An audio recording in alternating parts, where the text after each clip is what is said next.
Boa noite, meus irmãos, que a paz do Senhor esteja em suas vidas. Mais um dia na presença do Senhor, mais um dia nós nos levantamos para ser mais que vencedores em Cristo e passamos o dia, vencemos e podemos dizer, até aqui nos ajudou o Senhor, né? Um dia de cada vez, é assim que a gente tem que caminhar. Um dia de cada vez. Deixa eu colocar meu óculos aqui porque eu não estou enxergando nada. Boa noite, Alberto. Seja bem-vindo. Boa noite, Alexandre. Que todos sejam bem-vindos em nome de Jesus. Ontem eu não pude estar aqui, precisava dar uma descansada.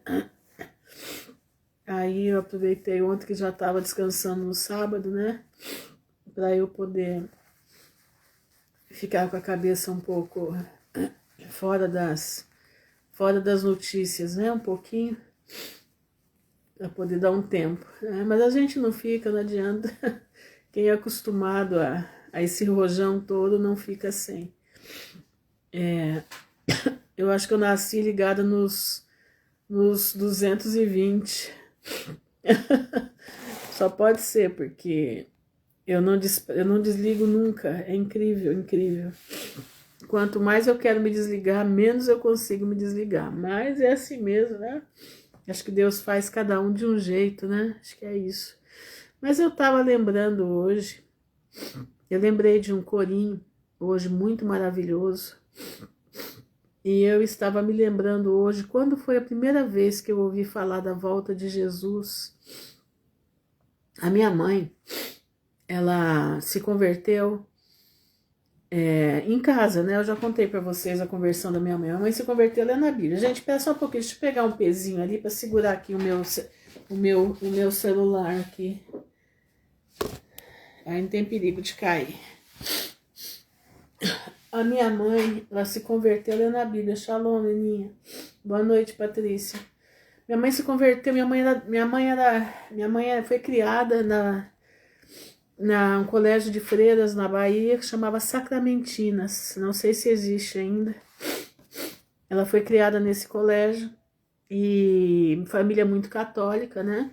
Família muito que adorava as imagens, né? E minha mãe foi criada assim. Minha mãe foi criada tendo esse tipo de coisa. Então, para ela, tudo era imagem, tudo era... Deixa eu tô arrumando aqui para ficar melhor. Peraí, gente. Ai, que coisa. Não vou conseguir arrumar, mas tá bom. E aí, a minha mãe cresceu, né? E veio para São Paulo visitar os avós dela. E no que ela veio para São Paulo visitar os avós, ela conheceu meu pai. Ela tinha 16 anos e ali eles se casaram em Nova Granada, em São Paulo, no estado de São Paulo. Nova Granada é uma cidadezinha perto de São José do Rio Preto. E conforme o tempo passou, meu avô foi convidado para ser advogado criminalista aqui em Maringá, que estava começando a cidade em 1952. E eles vieram para Maringá. Meu avô era criminalista e meu pai era advogado civil.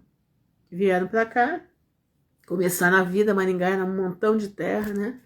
Naquele período, tudo não tinha asfalto. Shalom, pastor Luiz, não tinha asfalto, não tinha... As casas eram todas de madeira, né?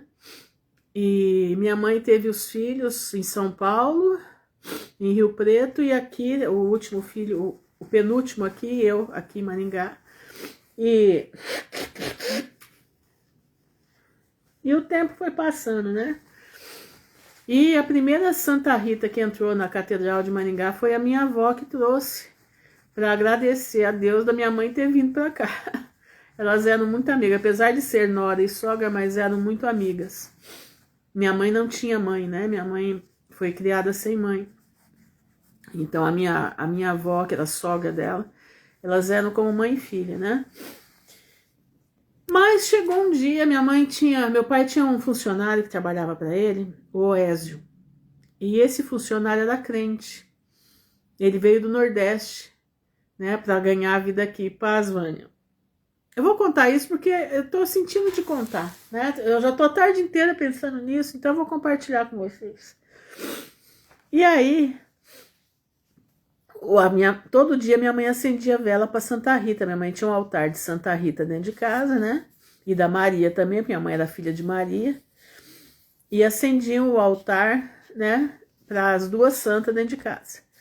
E quando minha mãe ia no cinema com meu pai, o Oésio ficava cuidando dos meus irmãos.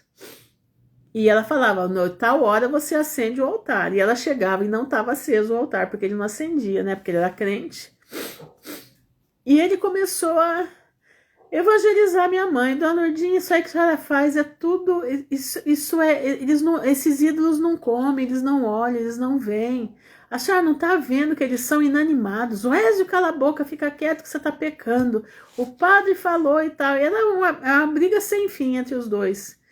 E meu pai, como tinha sido criado na Mackenzie, em São Paulo, meu pai conhecia a palavra de Deus, né? Meu pai falava assim, Lourdinha, para de dar onda para urubu. Cuidado com essa urubuzada, Lourdinha. Cuidado. E ela Zusa, meu pai é José Pires Urbinati, né? Mas o apelido dele era Zusa. Zusa, você não fala uma coisa dessa. Você está pecando contra a igreja. É aquela encrenca.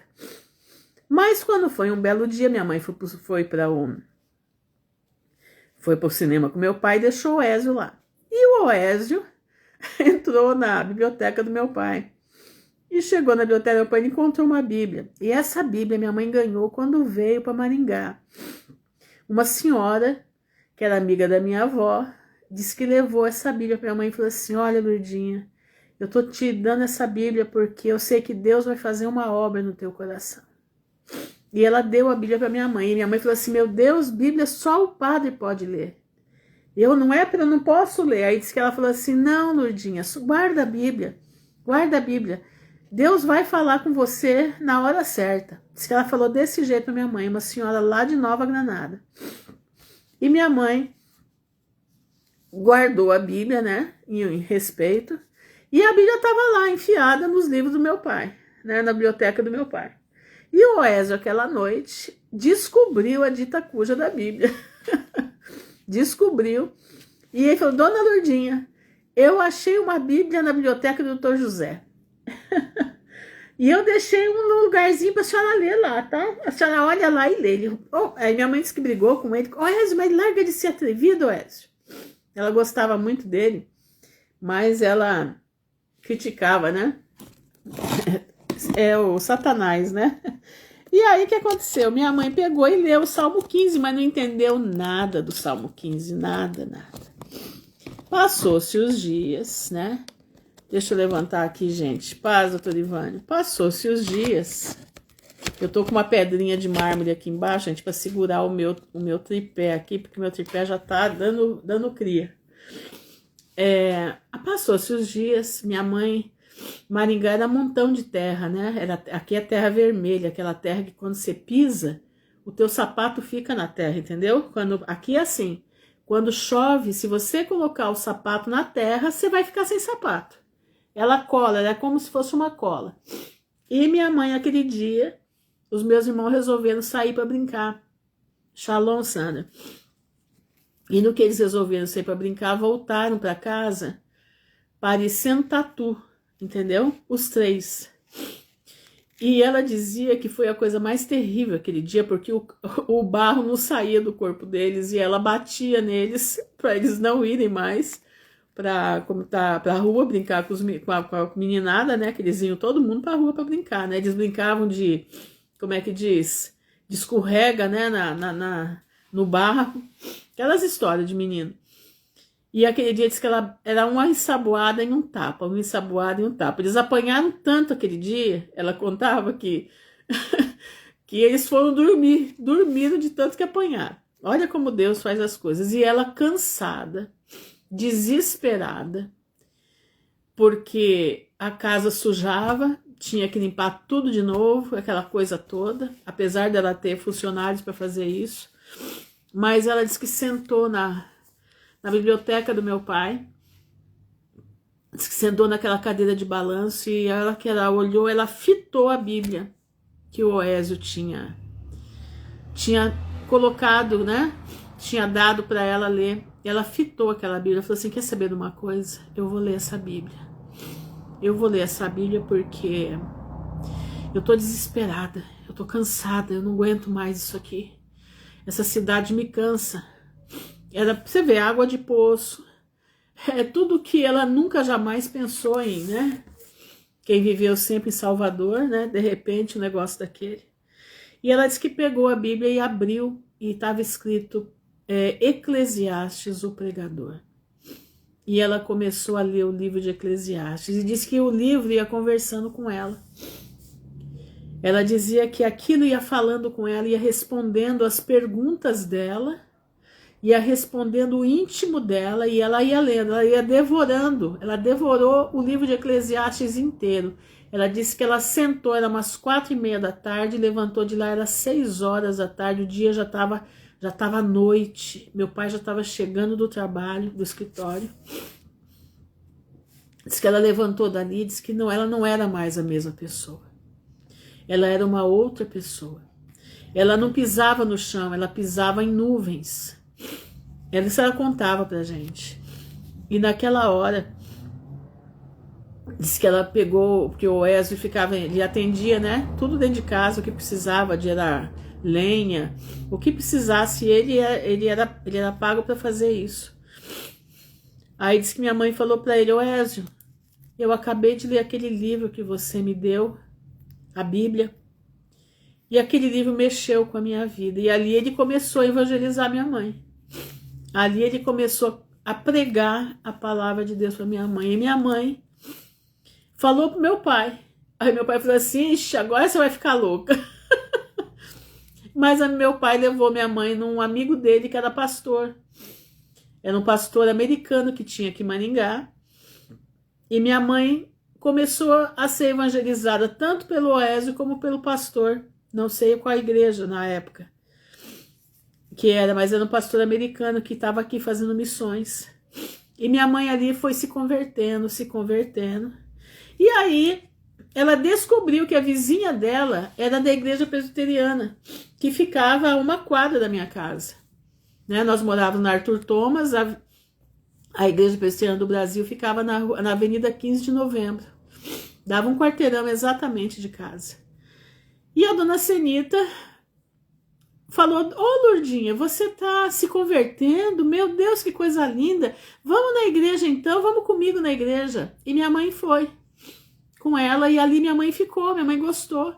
Era o pastor José Costa na época, né?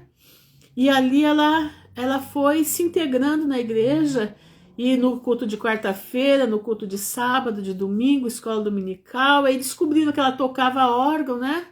Que ela tocava piano, aliás, minha mãe tocava piano. Descobriram, falou: ô Lourdinha, dona irmã Lourdinha, a senhora não quer tocar aqui na igreja, né?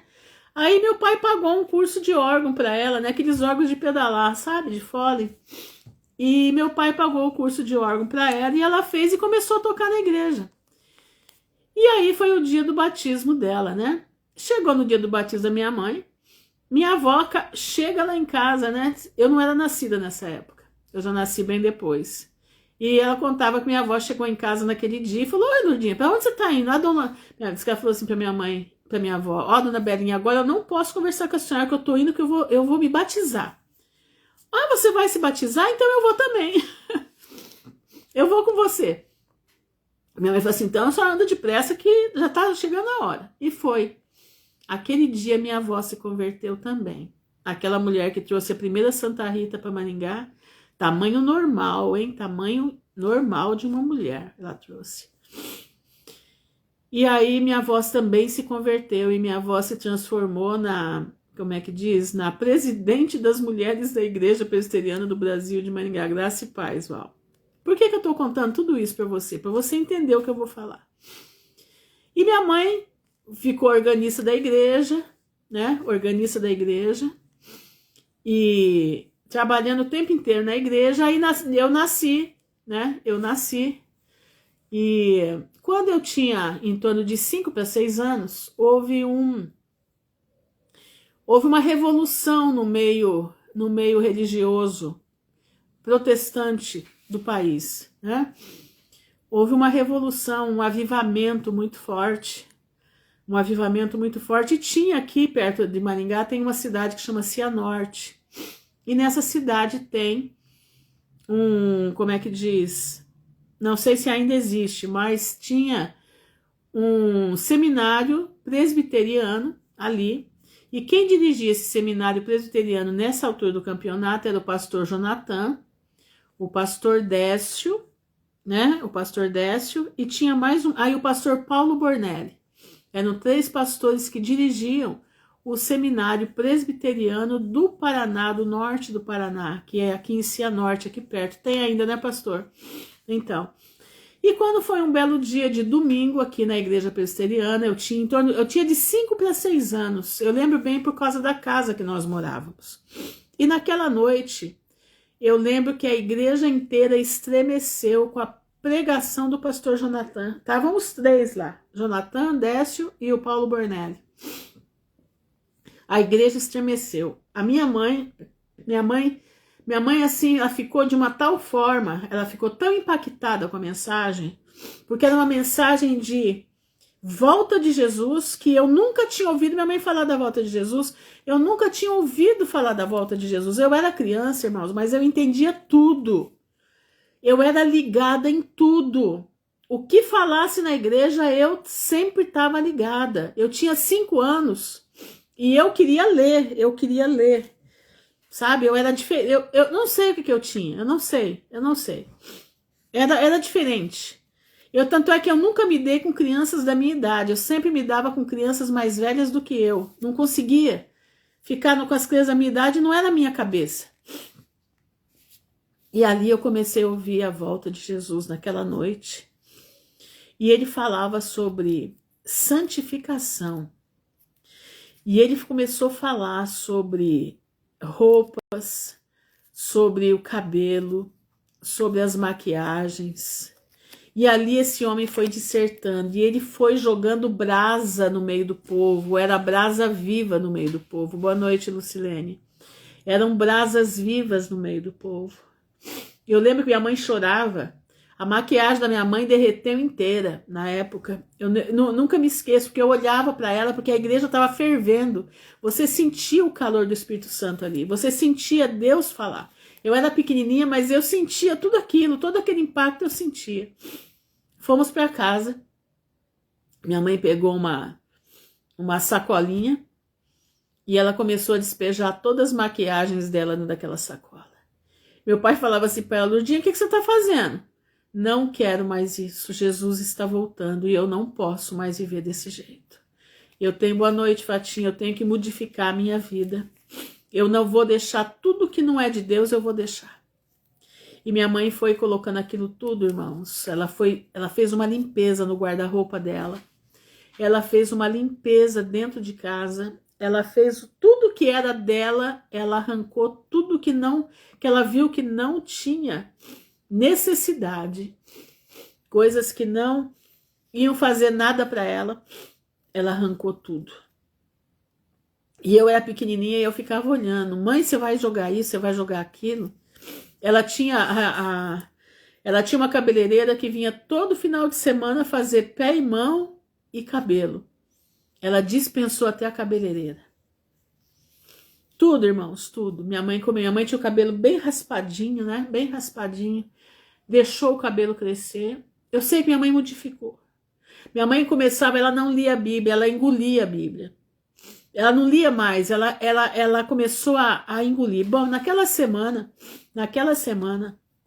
foi chamado, de todos os que estavam dentro da igreja e que se manifestaram e foram lá para frente, todos foram chamados no quartinho da igreja para ou negava aquilo que tinha ouvido ou ia ser excluído da igreja.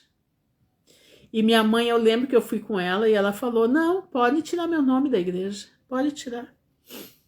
Eu não posso negar aquilo que Deus queimou o meu coração. Eu não posso negar aquilo que Deus fez naquela noite aqui dentro dessa igreja. Eu não posso negar. Eu não falo em línguas como os outros estão falando. mas eu senti o calor de Deus dentro do meu coração, eu senti o calor do Espírito Santo, a minha vida mudou. Shalom, Luciana. Eu estava com ela, a minha vida mudou. E naquele dia, o nome dela foi colocado na lista daqueles que iam ser cortados da igreja. E eu sei que quando isso foi a semana inteira, reuniões, reuniões e reuniões com todos os membros da igreja que estiveram. Alguns voltaram atrás, negaram tudo que tinham sentido. Outros avançaram, como a minha mãe. E o grupo que avançou, o que aconteceu? No domingo seguinte, estavam todos reunidos numa igrejinha que o seu Tiago comprou, né? Era o seu Tiago na época, seu Tiago de Melo, seu Tiago Martins de Melo, comprou lá na Vila 7 aqui em Maringá. Não tinha asfalto, nada, era barro puro. Quando chovia, o carro patinava ali. E ali ele já comprou um órgão, colocou lá para minha mãe tocar, e ali começou a igreja cristã presbiteriana. Naquele lugar, o seminário já foi convertido em seminário cristão presbiteriano. E eu me lembrei hoje, que interessante, né? Porque aí eu comecei a ouvir falar da volta de Jesus. Todo culto era falado sobre a volta de Cristo, a primeira coisa. E começaram a acontecer vários corinhos, né? Se as águas do mar da vida quiserem te sufocar. Foi nessa época. Segura na mão de Deus e vai. Outro corinho é graças dou por esta vida, pelo bem que revelou, né? E aí foi indo. E tinha um corinho que eu lembrei hoje, eu lembrava há muitos anos, que ele diz assim: João viu o número dos redimidos pelo Senhor. Estavam todos de vestes brancas, e neste número estava eu. Estavam todos de vestes brancas, e neste número estava eu. Apocalipse 4, né? Acho que 4 ou 5, não lembro agora. Vou cantar mais uma vez. Isso aqui era cantado nas reuniões de oração. Isso aqui era cantado na hora. Boa noite, Aline. Na hora que o povo estava em oração. E era muito bonito porque a gente via o poder de Deus descendo daquela igreja. Irmãos, não é essa bagunça que está aí, não. Não é essa bagunça que está aí, não. Era um povo que clamava a Deus. Era um povo que se humilhava na presença de Deus e Deus operava. Vocês não têm noção do que foi aquele tempo, que foi o avivamento de quando eu tinha de 5 para 6 anos. Foi em 67, né? 67, 68, 1968. Eu fui pega nesse avivamento, criança ainda, mas o Senhor operava. João viu o número dos redimidos pelo Senhor. Estavam todos de vestes brancas, e neste número estava eu. Estavam todos de vestes brancas, e neste número estava eu. Ô, meu irmão, que nós possamos, não é reviver, mas sermos reavivados por Cristo. Que nós possamos sentir o calor do Espírito Santo em nós. Shalom, Joelma. Sentir o calor do Espírito Santo em nós. Sentir a necessidade de sentir o calor da volta de Jesus clamando dentro do nosso coração. O calor da nossa vida para salvar as almas que ainda tem que ouvir essa palavra. O calor que esteja dentro de você. O calor do fogo do Espírito Santo. Porque o que acontecia naquelas igrejas, irmãos, era o fogo de Deus caindo sobre as igrejas. Era o fogo do Espírito Santo nessa bagunça de rodar para cá e para lá. Não, não, não. Era joelho no chão e cara no pó. Era joelho no chão. As reuniões de oração não era 5 minutos de oração, não. Não era 5 minutos de oração, não eram horas de oração. Horas. Horas a fio do povo buscando a presença do Senhor. E o povo chorava sentindo a presença de Deus. Vocês não têm noção o que é sentir a presença de Deus dentro de si? Você não calcula, irmão, o que é isso. O teu corpo parece que vai explodir de alegria, vai explodir de emoção, de quentura por dentro. Não é isso que tá aí não, irmãos. Não é isso que tá aí não. Isso que tá aí de esse povo rodando para lá e para cá, isso é fogo estranho. Não, o fogo do Espírito Santo, ele muda a vida. O fogo do Espírito Santo faz você uma nova criatura. O fogo do Espírito Santo queima a tua alma, queima os teus pecados, te dá a certeza da vida eterna. É isso que nós precisamos buscar, é aquilo que esse povo buscava lá atrás. Eram irmãos pobrezinhos, irmãos pobres. A maioria eram todos pobres, mas eram cheios do Espírito Santo. Quando eles ouviam, quando eles viam a presença de Deus, quando eles vinham para a igreja, o povo vinha rejubilando, o povo vinha cantando pelas ruas. O pessoal da rua falava assim, ó, lá vai os doidos, estão lá, estão indo tudo para a igreja, os doidos, vocês são tudo doido, tudo gente maluca. Olha a rapadura debaixo do braço deles, chamavam desse jeito. Todo mundo de bicicletinha, irmãos. Poucos eram que tinha carro. Eu lembro que nós íamos para a igreja na Kombi do seu Tiago. Na Kombi do seu Tiago. A Kombi ia lotada de gente. Que eram irmãos que meu pai mesmo não gostava muito, minha mãe fosse, né? Entendeu? Eu fiz uma consagração em um sábado na igreja que foi o bênção de Deus, muito choro, muita adoração, igreja pequena onde Deus trabalha, exatamente. Não é nos grandes templos que Deus está, não, gente. Os grandes templos já esqueceram de Deus há muito tempo. Os grandes templos já esqueceram do poder do Espírito Santo. Os grandes templos já esqueceram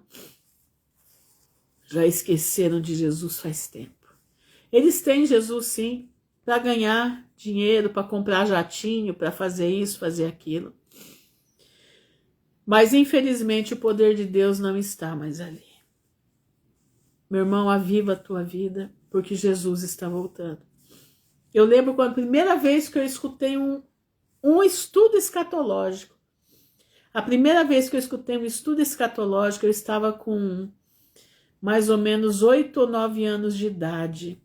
A primeira vez. Bom, com 8 anos eu escutei aquele disco, A Última Trombeta. Vocês já ouviram o disco A Última Trombeta? No YouTube tem. Vocês já ouviram? Procurem aí no YouTube A Última Trombeta. Vocês vão ficar impactados. Eu lembro que aquela noite eu não dormi. Com medo de Jesus voltar e eu não subi. Aquela noite eu não dormi. Mas quando foi, eu tinha 9 para 10 anos, mais ou menos, eu escutei o primeiro estudo sobre o Apocalipse. Foi feito em Cianorte, o final de semana todo. Foi eu, minha mãe e meu irmão para lá. E nós ficamos escutando a palavra de Deus. Irmãos, uma criança de 9, 10 anos não para sentada, né? A maioria não para, pois eu fiquei sentada de manhã, de tarde e à noite ouvindo aquele homem falar sobre o Apocalipse. Eu não conhecia o Apocalipse até então. E daí para frente eu pedia todas as noites para minha mãe ler o Apocalipse. Entendeu? Boa noite, Berenice. Nós precisamos buscar de novo ter o poder do Espírito Santo. Nós precisamos buscar de novo, viver a experiência de Atos dos Apóstolos, a experiência no cenáculo. Você precisa entrar no cenáculo e receber o vento do Espírito Santo. Eram línguas como de fogo que desciam sobre o povo. Você precisa estar lá no cenáculo.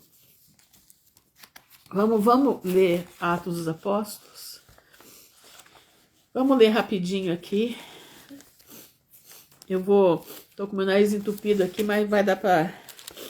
Mas vai dar. Isso aqui não é... Como é que fala? Tá sempre assim, né? Cumprindo-se o dia de Pentecostes, estavam todos reunidos no mesmo lugar. E de repente veio como do céu um som, como um vento veemente e impetuoso, e encheu toda a casa em que estavam assentados. E foram vistas por eles línguas repartidas, como que de fogo, as quais pousaram sobre cada um deles. E todos foram cheios do Espírito Santo e começaram a falar em outras línguas, conforme o Espírito Santo lhes concedia que falasse. Você está entendendo? Busca, meu irmão. Busca o fogo que vem do céu. Busca, meu irmão. Busca estar lá no cenáculo. Busca, meu irmão, o Pentecoste na tua vida. Nós precisamos buscar. Nós não vamos conseguir enfrentar o que vem vindo se você não buscar reavivamento. Se você não buscar, se você não tiver mudança de vida. As coisas já estão aí, elas já estão aí. Já estão na nossa frente, na nossa cara. Só não enxerga quem não quer. E como é que está a nossa vida com Deus? Como vai tua vida com Deus?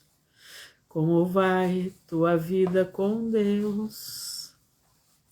Como vai tua vida com Deus? Como vai tua vida com Deus? É só isso. Mas é uma grande mensagem. Como vai tua vida com Deus? Que jeito você está diante do Senhor? Reavivados pela graça?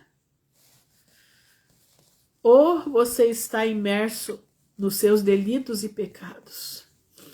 Eu não te conheço, meu irmão. Você não me conhece. Certo? Você não sabe como é a minha vida aqui. Eu não sei como é a tua vida aí.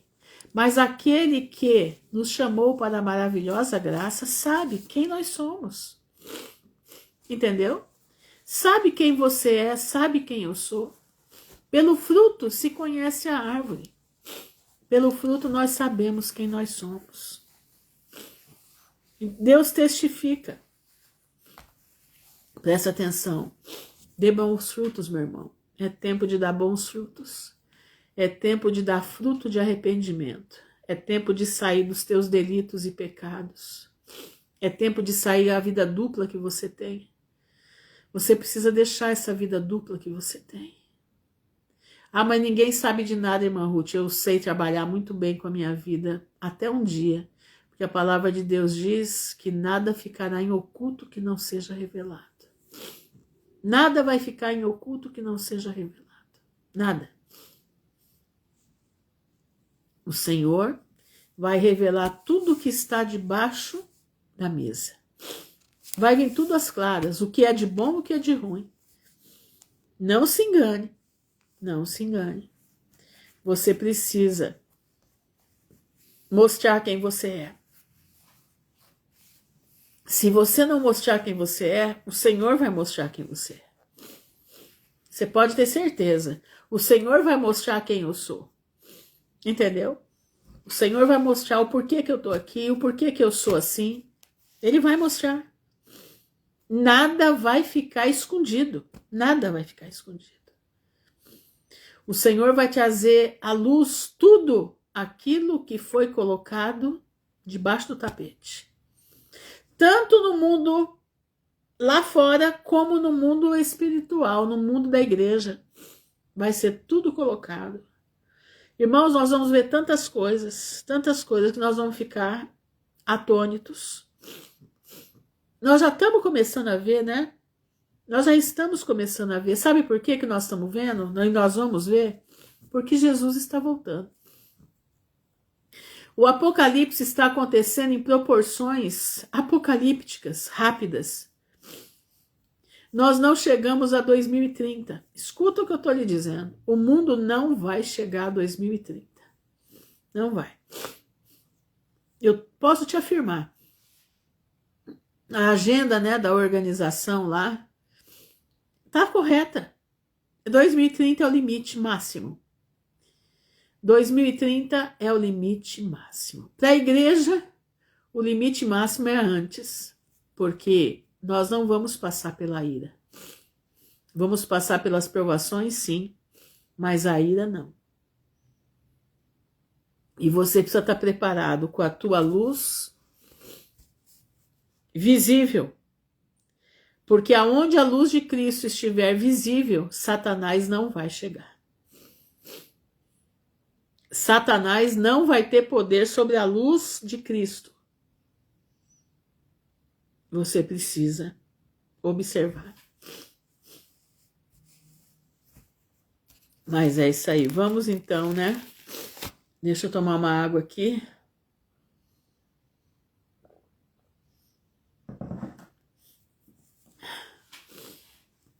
Tem muita notícia aí, né? Eu estava vendo uma página de missões brasileiros na Índia, no Paquistão.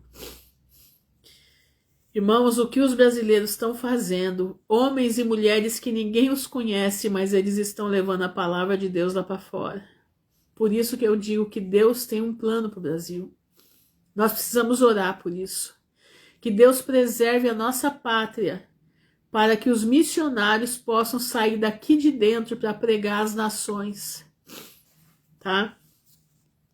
Que os missionários possam sair daqui de dentro da nossa nação para pregar, tá entendendo, meus irmãos? Para pregar às nações como estão fazendo. Eu quero mostrar aqui para vocês, olha isso aqui, ó. É da Onipassion Missões. Olha isso, irmãos. Crianças amaldiçoadas pelo povo, crianças cegas e cegos amaldiçoados, e eles têm evangelizando essas crianças, esses cegos, olha. Vocês estão vendo? Isso é uma missão brasileira lá fora. É uma missão brasileira lá fora. Cuidando daqueles que são rejeitados, evangelizando, levando Cristo para eles. Por isso eu digo para vocês, eu creio que Deus vai guardar o Brasil de alguma forma, preservar, para que esses missionários possam continuar nessa missão maravilhosa que tem fora do nosso país. Entenderam? Esse daqui, olha, faz parte, ó. Esse aqui faz parte dessa missão. Exatamente, eu vi na Colômbia, já mataram 8 missionários. Esse aqui é um chileno que faz parte dessa missão Onipassion, tá? E eles estão no Paquistão, em todos aqueles países que eles têm que, não podem dormir todos os dias no mesmo lugar. Eles têm que, cada dia estar no lugar. Exatamente, eles fazem trabalho de comprar crianças. As famílias inteiras eles compram dos seus trabalhos escravos. Coisa linda o trabalho deles, é coisa linda. Então, no meu entender, boa noite, Fernanda. No meu entender, Deus vai preservar a nossa nação. Eu posso estar enganada, mas de alguma forma Deus vai fazer alguma coisa. Outra coisa, eu não sei se vocês viram, mas a reunião do BRICS, né? Deu meio errado aí, né? Os grandes não vieram, né? Os grandes não vieram. Por que será? Porque Deus tem um plano. porque Deus tem um plano. Como hoje me mandaram, Ruth, você sabia que os pandas já são donos de todo o Brasil? Eu falei assim, eles pensam que são, né? O dono do Brasil é Jesus Cristo de Nazaré. O dono do Brasil é o Senhor. É o Senhor Deus de Israel. Viu, né? Então, pois é. Eu falei para essa irmã, falei, põe uma coisa na cabeça. O dono da nossa terra é Jesus Cristo de Nazaré. Deus vai operar. Eu não sei como ele vai fazer. Mas eu sei o que eu ouvi. Há mais de 6 anos atrás, terra arrasada. Terra arrasada. Eles não vão completar o que eles querem. Não, porque Deus vai intervir. Deus vai intervir. Gente, não é possível chegando tantos imigrantes no Brasil. Pode até ser que seja para uma revolução, mas Deus vai transformar essa revolução, sabe em quê? Em conversão. Deus vai transformar essa revolução, entre aspas, que querem fazer aqui dentro, em conversão ao reino de Deus. Deus não está trazendo esse povo à toa para o Brasil. Não, não está. Deus tem plano. Deus tem projeto. Projeto de salvação para os últimos dias. Eu creio nisso tremendamente. Eu posso estar errada? Posso até estar errada. Mas eu sinto no meu coração que tem algo. Essa manhã eu sonhei pregando a palavra nas ruas. Eu sonhei que eu gritava nas ruas da cidade que Jesus estava voltando e que era tempo de voltar a Cristo. Eu não sei o que Deus vai fazer. Eu tenho 62 anos, daqui a pouco vou fazer 63. Não tenho mais a disposição que eu tinha de 20 anos atrás, né? Mas eu sei de uma coisa, Deus renova a força, como renova a águia, né? Então eu tô pedindo a Deus que eu quero quebrar o bico, eu quero tirar as penas velhas, eu quero renovar a minha vida. Eu quero renovar, que essa velha aqui se renove para a pregação do evangelho frente a frente. Para a pregação do evangelho com toda a força do pulmão que precisa ter. Entendeu? Minha irmã, quem sabe o Senhor vai nos juntar, né, Luciana? Quem sabe, minha irmã? O Senhor vai nos juntar para fazer isso, né? Porque em duas é mais fácil, né? Em duas, uma dá força para a outra, né? Nós não sabemos o que Deus vai fazer. Mas essa manhã era pregação na rua, era pregação no grito, na força do pulmão.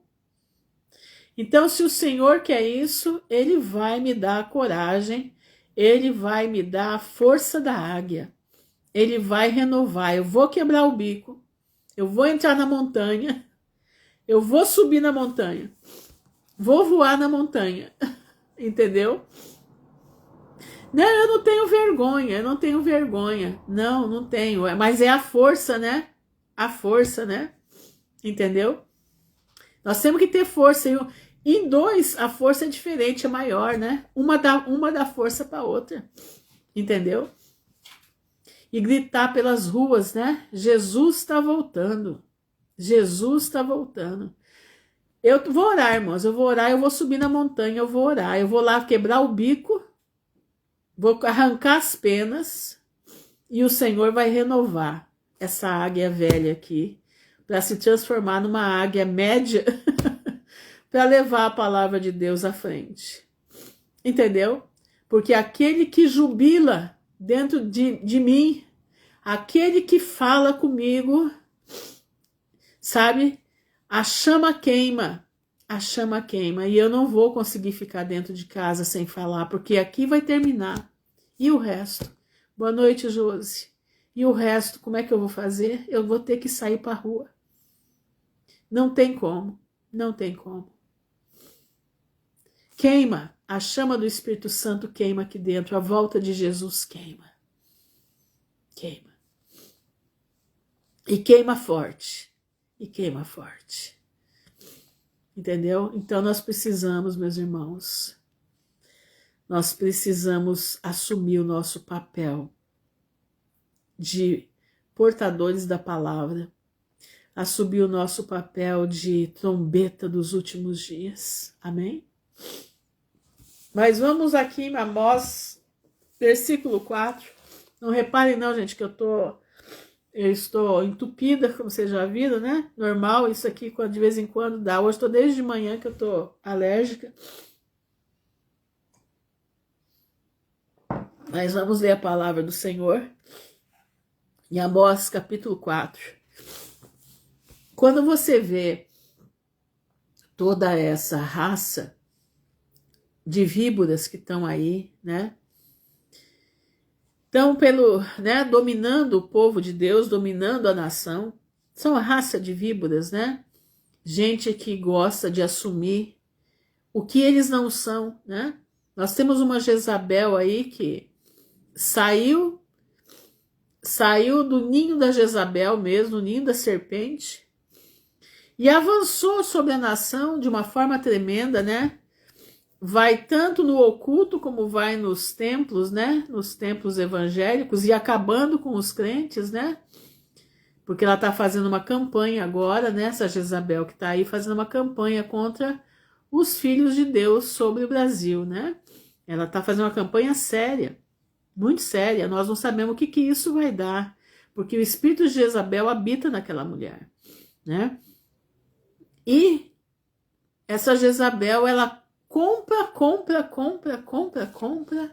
e diz que agora vai colocar os ricos contra os pobres, né?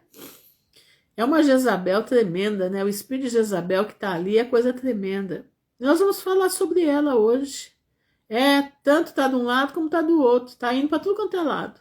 E falando mal, ela está indicando que vai haver uma perseguição contra aqueles que se dizem da palavra, né? Ela está indicando isso. O que ela está fazendo é coisa séria. Ela trabalha por debaixo dos panos. Não é à toa que ela é serva de certos demônios, que a coisa é muito séria, irmãos. É muito séria. Entendeu? Olha isso aqui, ó. Ouvi esta palavra, vós, vacas de Bazã. Quem são as vacas de Bazã? São esse tipo de mulher, Jezabel. Tinha as vacas de Bazã, que estais no monte de Samaria. É a Tupiniquim, essa mesmo. Que oprimi os pobres, que quebrantais os necessitados, que dizei a seus senhores, seus maridos, né? Dai cá, bebamos. Boa noite, Suzana. As vacas de Bazã são as mulheres casadas, né? Com os Senaqueribes. As Jezabéis casadas com Senaqueribes vivem nos altos montes, se beneficiando do roubo de Senaqueribe e dizendo aos seus senhores, os Senaqueribes, né? Dai cá, vamos beber, vamos nos fartar e deixa o povo à míngua. Jurou o Senhor Jeová pela sua santidade, que dias estão para vir sobre vós, sobre as vacas de Bazã, em que vos levarão com anzóis, e os vossos descendentes com anzóis de pesca. Isso não é brincadeira não, irmão, isso é coisa séria. Isso aqui está para acontecer. Isso aqui está para acontecer dentro de pouco tempo. Dentro de pouco tempo, 3 anos, vamos colocar 4 anos. Esse povo aqui vai, eles vão ver o que Deus vai fazer com eles. Deus já está colocando anzol neles. E sairei pelas brechas, uma após a outra, e vos lançareis para Hermon, disse o Senhor. Hermon era um outro monte, né? É um monte amaldiçoado, que é onde os 200 sentinelas se seguraram e fizeram um pacto para transtornar a humanidade, transtornar o DNA da humanidade. Estão entendendo? Vinde a Betel e transgredi, a Gilgal, e multiplicai as suas transgressões. A cada manhã trazei os vossos sacrifícios, e de 3 em 3 dias os vossos dízimos. E ofereceis sacrifício de louvor do que é levedado, e apregoais sacrifícios voluntários, e publicai-os, porque disso gostais, ó filhos de Israel, disse o Senhor Jeová. Eles gostam de tudo aquilo que é bom para eles. Nada é de coração sincero, mas tudo usurpado de um povo que trabalha sofrido. Por isso também vos dei limpeza de dentes. Olha isso aqui, irmãos. Isso aqui não é brincadeira, não. Isso aqui é juízo. Por isso também vos dei limpeza de dentes em todas as vossas cidades. Por que limpeza de dente? Porque vai faltar o pão em todos os lugares.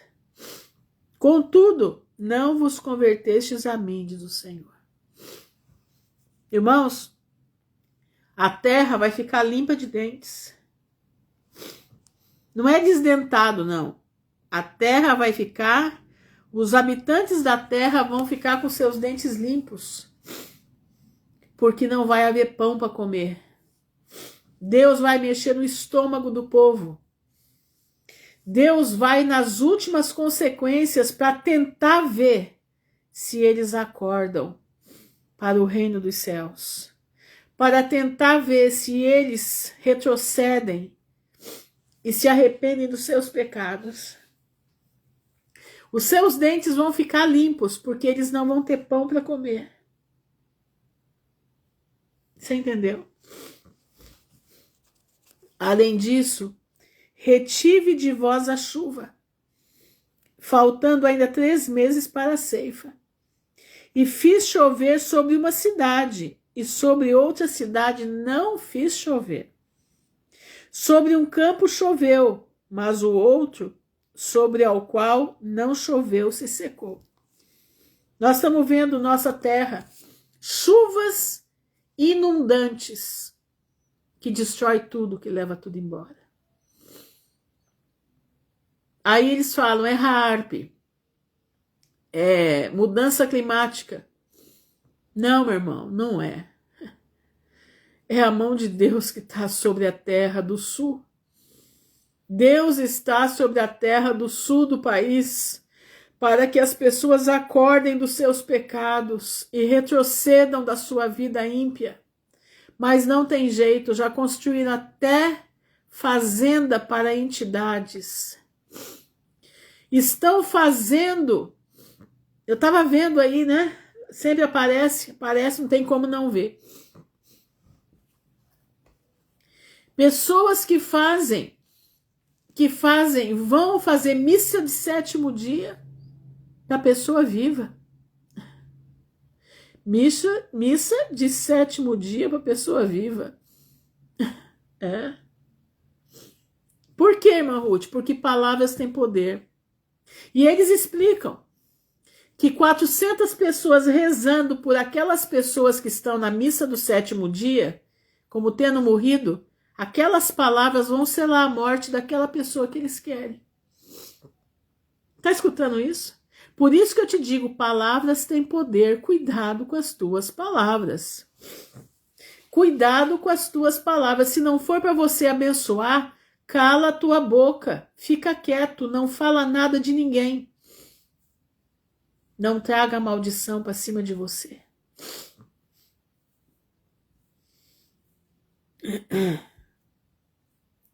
E andaram errantes 2 ou 3 cidades, indo a outra cidade para beberem água. Irmão, você está achando que esses órgãos vão assumir, vão conseguir fazer o que eles estão querendo fazer com a água do nosso país? Não vão, não. Sabe por quê? Porque Deus vai secar a água para eles. Olha aqui, ó. Andaram errantes de 2 ou 3 cidades, indo a outra cidade para beberem água, mas não se saciaram, Contudo, não vos convertestes a mim, diz o Senhor. Eu estava hoje de tarde, me mandaram, né? Me mandaram um vídeo, hoje à tarde, sobre aquela fábrica, né, de chocolate, que tem um nome suíço, né? Não quero falar o nome. Aquela fábrica de chocolate que a sede dela na Suíça, comprou o aquífero Guarani, né, aqui no Brasil. E eles vão vir para tirar a água do povo. Eles vão vir para, né, essa água ser colocada para o que eles querem, que é a inteligência artificial. E aí, eu senti no meu coração muito forte. Eles não vão conseguir, porque a água para eles vai secar. Tá aqui, eles não vão conseguir. No começo até pode ser, depois mais não. Deus vai secar tudo. E agora à tarde eu fiquei sabendo que aqui na minha cidade vai vir o maior número de TIs do mundo para cá, porque aqui vai ser o polo estratégico de toda inteligência artificial do país. Eu não sabia disso. Eu vi um zum, mas nessa situação não. Tanto que hoje teve um passeio aqui no Parque do Ingá, um passeio de um robô lá, um humanoide, né? Um humanoide, e o povo todo batendo palminha pro humanoide. Ainda bem que nos comentários tinha gente dizendo, gente, isso daí vai ser a nossa desgraça. Ainda bem. Feri-vos com queimadura e com ferrugem. A multidão das vossas hortas e das vossas vinhas e das vossas figueiras e das vossas oliveiras foi comida pela locusta. Sim, exatamente. Não, e ainda continua, viu, André? Ainda continua. Ainda continua. Não é. A Copenhague é brasileira. A Copenhague é brasileira. É uma outra que você compra uma caixa azul no mercado, né? Que tem até o leite condensado, né? É aquela marca lá. É aquela marca lá. Aquela marca é suíça, não é brasileira. Entendeu? Aquela marca não é. Essa daí tem um chocolate deles por nome desse, é deles. Tá? É deles. Isso, essa mesma, essa daí. Ela comprou todo o aquífero Guarani que está debaixo dos nossos pés. E agora estão avisando que vão começar a cortar a distribuição de água para todo mundo. Entendeu? De água para todo mundo. Entendeu? Não vai demorar. Vai ser logo. E com a informação que nós tivemos hoje, é o dono do fórum. E com o que nós ouvimos hoje aqui em Maringá, que teve aqui, e que minha filha foi ver, né? Aqui vai ser o lugar básico para fazer tudo isso. Entenderam? Foi vendida? Pode ser que tenha sido, mas ela era brasileira. Era brasileira. Aqui, ó. Feri-vos com queimadura e com ferrugem. Deus vai ferir eles. Deus vai ferir. A multidão das vossas hortas e das vossas vinhas, das vossas figueiras, das vossas oliveiras foi comida pela locusta. Locusta é um tipo de gafanhoto. Contudo, não vos convertestes a mim, diz o Senhor. Enviei a peste contra vós, à maneira do Egito. Os vossos jovens matei a espada. Isso vai acontecer. E os vossos cavalos deixei levar presos. E o fedor dos vossos exércitos fiz subir ao vosso nariz. Contudo, não vos convertestes a mim. Entendeu? Subverti alguns dentre vós, como Deus subverteu a Sodoma e Gomorra. Quer dizer, retirou. E vós fostes como um tição arrebatado do incêndio. Irmãos, tição arrebatado do incêndio é o que vai acontecer conosco em breve. Nós seremos arrebatados dessa terra. Contudo, não vos convertestes a mim, diz o Senhor. Portanto, assim te farei, ó Israel, assim te farei, ó humanidade. E por que isso te farei? Prepara-te, ó Israel, para te encontrares com teu Deus. Prepara-te, meu irmão, para te encontrar com Deus. Prepara, os dias já estão chegando aí. Porque é ele que forma os montes e cria o vento e declara ao homem qual é o seu pensamento. Paz, Irene. E que faz da manhã trevas e pisa os altos da terra. Senhor, o Deus dos exércitos é o teu nome. Meu irmão, que você possa ter entendido essa mensagem. Tudo que você está vendo aí, ai, não, já não aguento mais, irmã Ruth, ouvir essas coisas. Que coisa terrível que estão fazendo com o nosso país. Que coisa terrível, irmã Ruth, estão fazendo, meu irmão. Eles precisam fazer.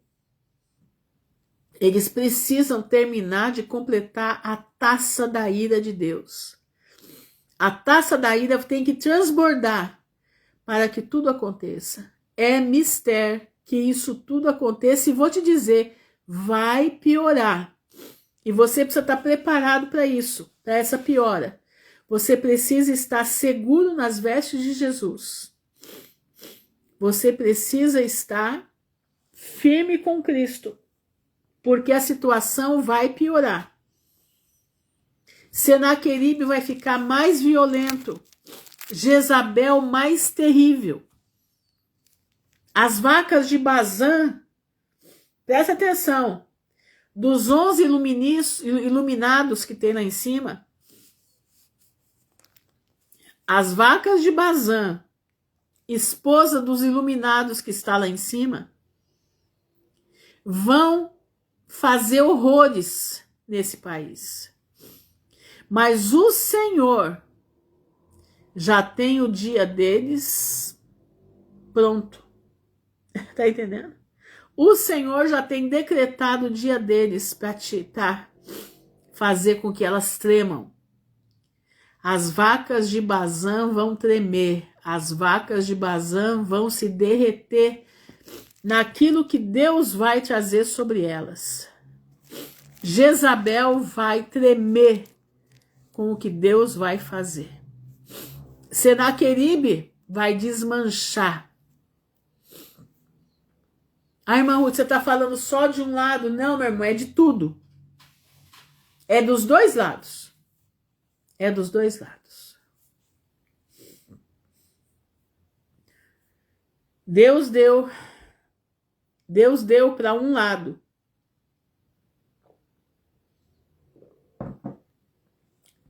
Deus chamou para a direção, não quiseram.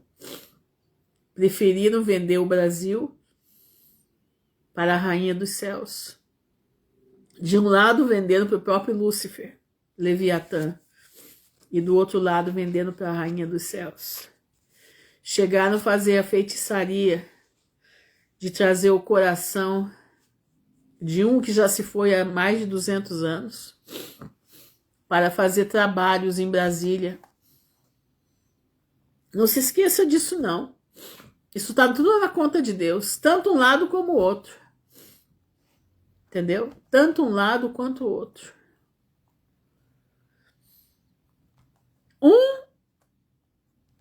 A fachada é mais bonitinha, o outro a fachada é feia, né? Mas os dois caminham para o mesmo lugar, para o precipício. Mas você e eu fomos chamados para a vida eterna. O que você quer? Para onde você quer ir? Em que lugar você vai estar? Pensa nisso. Não deixa a tua fé cair, não deixa a alegria do Senhor sair da tua vida. Ainda que as lágrimas estejam rolando, permaneça firme na palavra do Senhor. João viu o número dos redimidos, dos redimidos pelo Senhor.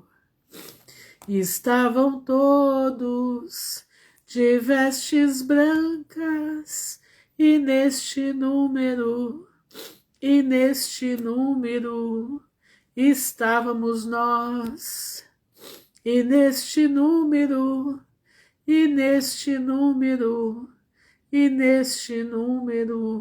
estávamos nós. Senhor, nosso Deus, nosso Pai, nós estamos diante da Tua presença, te louvando e bendizendo o Teu nome. Te agradecendo, Senhor, porque Tu és um Deus de poder. Um Deus, Senhor, que cuida do Teu povo. Um Deus que guarda os Teus filhos que Te servem. Um Deus, Pai, que vai fazer o trigo deitar para que o joio fique de pé e para que eles sejam tirados e não afete o trigo. Mas o trigo vai deitar. Vai deitar que jeito, Senhor? Vai deitar na aflição dos últimos dias. O trigo vai deitar porque o joio precisa ser arrancado, e para ser arrancado o trigo tem que deitar. Vai deitar para que não seja tirado junto com o joio. O joio vai ser recolhido e vai ser colocado na queima, mas o trigo será retirado e vai ser colocado na arca da salvação, que é Cristo Jesus. Você precisa estar preparado para o deitar do trigo. Você precisa estar preparado para o deitar do trigo. Presta atenção. O trigo vai deitar para que o joio se manifeste somente ele. O joio vai ficar espigado, vai ficar ereto, vai ficar como altivo, como se ele fosse altivo. Mas isso é uma estratégia do Senhor para arrancar o joio e queimar o joio. Mas o trigo será tirado logo depois para ir aos feixes, para dentro da arca da salvação. Você precisa estar preparado para isso que está vindo. Você precisa estar preparado para isso que está vindo. Pai, eu te peço em nome de Jesus, nos ajuda a nos preparar. Nos ajuda, Senhor, a estarmos firmes contigo. Nos ajuda, Senhor, a estarmos confiantes em Ti. Nos ajuda a estar vestidos de Efésios 6. Nos ajuda, Senhor, a combater o bom combate e guardar a fé. Senhor, nos dá força, nos dá fortaleza para combater o bom combate, como Paulo fez. Paulo disse: sede meus imitadores como eu sou de Cristo. Senhor, eu te peço em nome de Jesus, capacita o teu povo para passar as últimas aflições deste mundo. Nós estamos hoje no dia 6 de julho de 2025. Estamos a 623 dias do término da geração da figueira. As coisas já estão acontecendo em proporções apocalípticas, tudo rápido. Nunca o Apocalipse foi tão falado. Nunca o Apocalipse foi tão observado como está sendo agora. Eu te peço, não nos deixe errar. Dá-nos a visão da águia. Dá-nos a visão espiritual sobre todas as coisas. Te peço, vem ser conosco, vem nos ajudar. Dai-nos, Senhor, sabedoria. Dá-nos a paz que excede a todo entendimento. Dá-nos a visão da águia. Pai, eu te peço por todos os meus irmãos que estão aqui nessa live, por aqueles que vão entrar. Eu não tenho capacidade de falar os nomes aqui agora. Estou muito ruim aqui. Mas eu te peço em nome de Jesus, guarda os meus irmãos. Guarda os meus irmãos do YouTube que vão ouvir também essa mensagem. Que eles possam estar firmes contigo. que posso segurar firme na orla do vestido de Jesus, não retroceder, porque a alma de Deus não tem prazer naquele que retrocede, mas a alma do Senhor tem prazer naquele que avança em fé e graça. Pai, eu te peço em nome de Jesus, dá-nos uma semana de paz, de fé, de esperança, mediante a tudo aquilo que está acontecendo, que nós possamos ter a estratégia para nos mantermos em pé, que nós tenhamos a estratégia para podermos estar firmes e fortes. Guarda-nos, Senhor, livra-nos do mal, porque teu é o reino, o poder e a glória para todo sempre. Amém e amém. Irmãos, fiquem na gloriosa paz do Senhor. Que o Pai abençoe a todos. Não se esqueçam, o trigo vai deitar. O trigo vai deitar. Você precisa estar preparado para deitar. Escuta o que eu estou te falando hoje. Escuta a voz que está vindo. O trigo vai deitar. As coisas vão piorar muito para o trigo poder deitar. Não fique como o joio vai ficar de pé.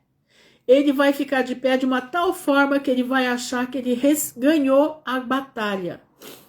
Mas não, ele vai ficar de pé porque ele é altivo. Ele vai ficar de pé porque ele é soberbo. E nisso tudo ele vai ser arrancado, porque os anjos do Senhor vão passar a foice e vão quebrar o joio e vão jogá-los no lago de fogo e enxofre.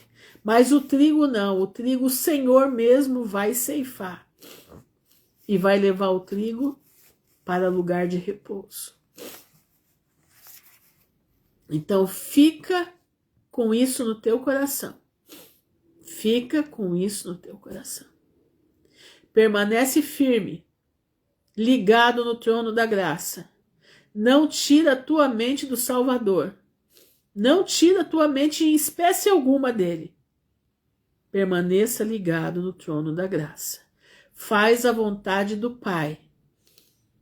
Faz a vontade daquele que te criou.